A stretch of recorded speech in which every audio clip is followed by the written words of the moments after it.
Aduh, hari ini cuacanya sangat panas ya. Tidak juga kok, soalnya hari ini aku memakai baju berwarna putih. Memangnya apa hubungannya warna baju dengan panas? Ada dong, saat kamu memakai baju berwarna hitam, maka bajumu akan menyerap panas lebih banyak dari baju berwarna putih.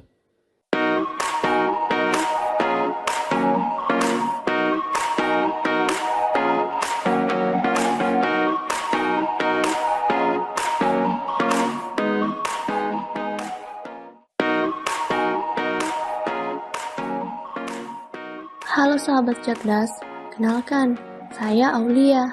Pada kesempatan kali ini, kita akan membahas mengenai perpindahan kalor. Tapi sebelum itu kita harus tahu dulu, apa itu kalor? Kalor adalah perpindahan energi panas dari benda yang bersuhu tinggi ke benda yang bersuhu lebih rendah. Pada perpindahan kalor terbagi atas 3 macam, yaitu konduksi, konveksi, dan radiasi. Saat kamu menuangkan teh panas ke dalam gelas, teh yang panas itu bersentuhan dengan gelas. Panas dari teh membuat gelas menjadi ikut panas. Itu berarti kalor berpindah dari teh panas ke gelas. Teh panas yang bersuhu tinggi dan gelas yang bersuhu rendah. Perpindahan kalor seperti inilah yang disebut dengan konduksi. Secara ilmiahnya sih dapat dikatakan kalau benda yang dipanaskan, maka partikel penyusunnya akan bergerak. Jika seluruh partikelnya bergerak, itu berarti mereka akan saling bertumbukan dan terus memantul. Pemantulan inilah yang membuat gerakan partikel semakin cepat dan akhirnya suhu benda menjadi tinggi. Karena itulah konduksi disebut perpindahan panas tanpa disertai dengan perpindahan partikelnya. Pada perpindahan kalor secara konduksi, tidak semua benda menerima panas dengan waktu yang sama. Ada yang cepat menghantarkan panas, ada juga yang lambat. Hal itu bergantung pada jenis bahannya. Bahan penghantar panas dibedakan menjadi 2, yaitu konduktor dan isolator. Konduktor yaitu bahan yang dapat menghantarkan panas dengan baik, sedangkan isolator yaitu bahan yang dapat menghantarkan panas dengan buruk. Contoh konduktor yaitu timbal, baja, aluminium, emas, tembaga, dan perak. Contoh isolator yaitu air, bata, kayu, styrofoam, kaca, dan udara. Perpindahan kalor yang kedua yaitu secara konveksi. Saat memanaskan air, maka air bagian bawah yang lebih dulu panas. Namun, lama-kelamaan, air bagian atas juga ikut menjadi panas. Hal ini terjadi karena saat air bagian bawah mendapatkan kalor dari panas, partikel air memuai sehingga menjadi lebih ringan dan bergerak naik. Lalu bertukar dengan partikel air dingin ke bagian bawah membentuk sebuah aliran. Pola aliran inilah yang membentuk arus konveksi.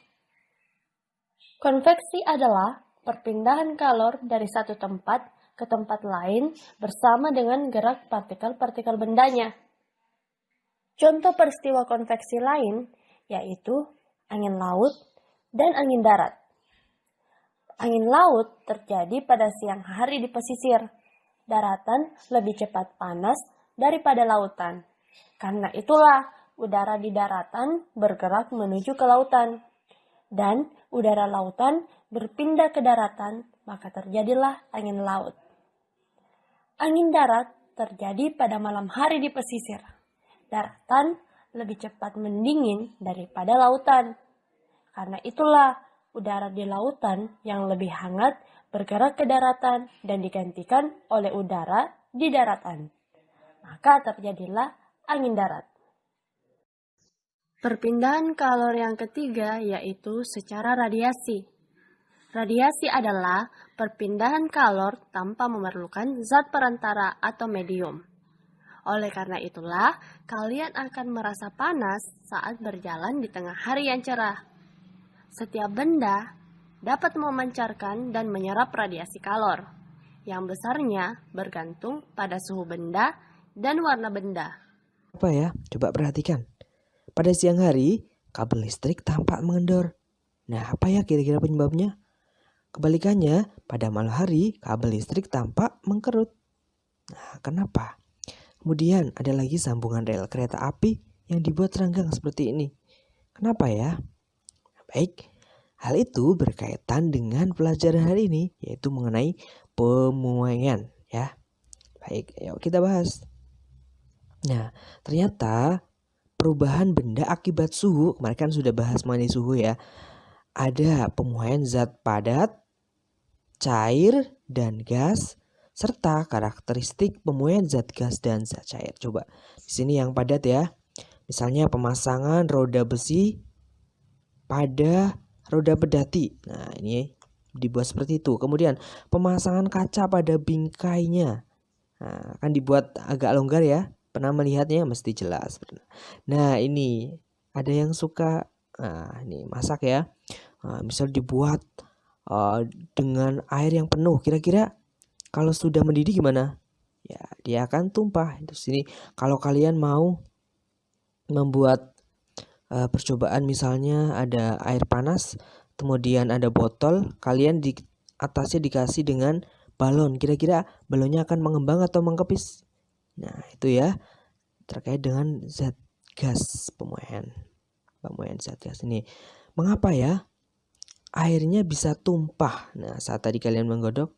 Nah, karena ini terkait dengan pemuaian volume air.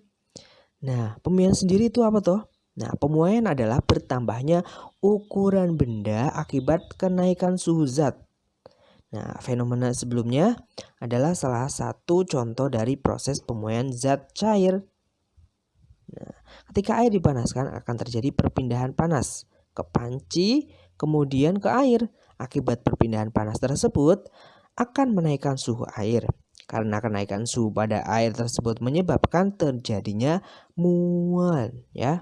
Muai volume pada air yang menyebabkan air tumpah. Karena volume air berubah melebihi kapasitas volume panci tersebut. Nah, dia salah satu. Nah, jadikan contoh pada muai padat ya. Tadi ada di jendela, kemudian adanya rel. Nah, pemuaian zat padat juga dimanfaatkan dalam pembuatan bimetal. Bi artinya apa? Bi? Dua ya. Nah, berarti terdiri dari dua keping logam yang berbeda koefisien muai panjangnya yang dijadikan satu ya. Nah, dengan cara dipaku keliling atau dilas. Nah, ketika bimetal dipanaskan atau didinginkan, bimetal tersebut akan melengkung karena perbedaan dari muai panjangnya ya. Dia akan mengalami pemuaian atau penyusutan. Nah, ini ingat kata kunci ini.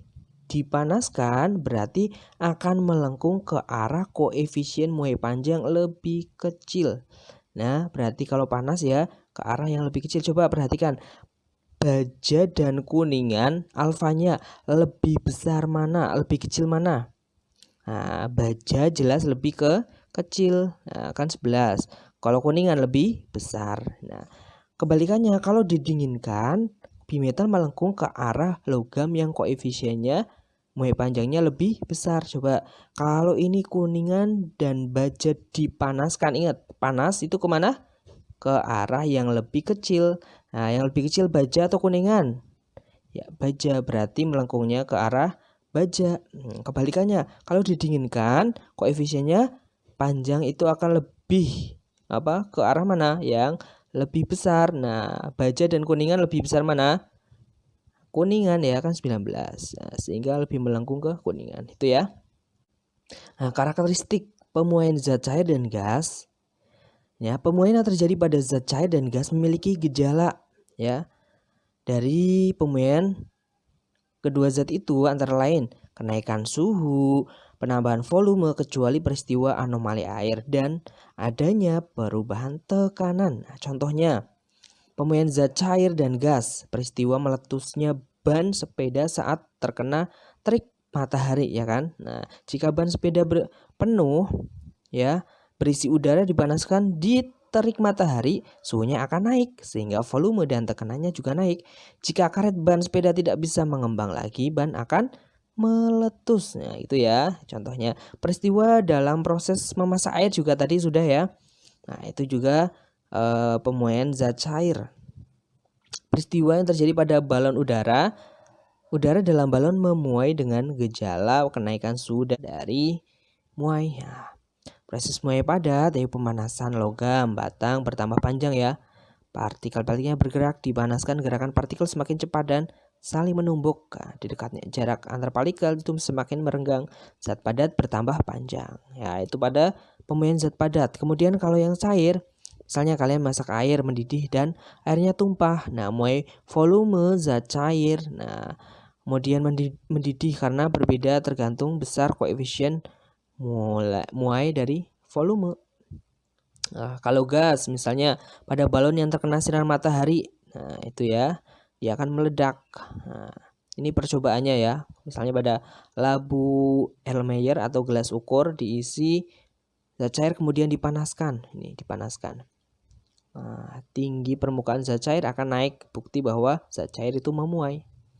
Nah, percobaan pemuai zat yang sering ini pada Munzenbrock ya. Nah, batang aluminium, tembaga dan besi pada Munzenbrock akan memuai ketika dipanaskan. Itu biasanya di kelas untuk percobaan. Nah, yang terakhir bahwa prinsip pemuaian dalam teknologi ada kabel listrik dan telepon. Kadang-kadang terlihat melengkung, kadang lurus ya. Kabelnya itu tadi yang awal pemasangan kaca itu juga diberi celah. Ya, tadi sudah dilihat pada awal, sambungan rel kereta api juga diberi celah. Dua lintasan jalan beton pada jembatan disambung dengan batang-batang baja yang diberi celah di antaranya. Kemudian sebuah gelung atau loop didesain di dalam pipa besi. Nah, gelung tersebut dibuat fleksibel sehingga memungkinkan pipa untuk memuai dan menyusut tanpa membengkokkan pipa. Diameter ban besi dibuat sedikit lebih kecil dibandingkan diameter roda besi. Ya, kemudian bimetal tadi juga sudah dibahas. Itu tadi contoh-contoh dari penerapan pemuaian ya. Ternyata banyak sekali.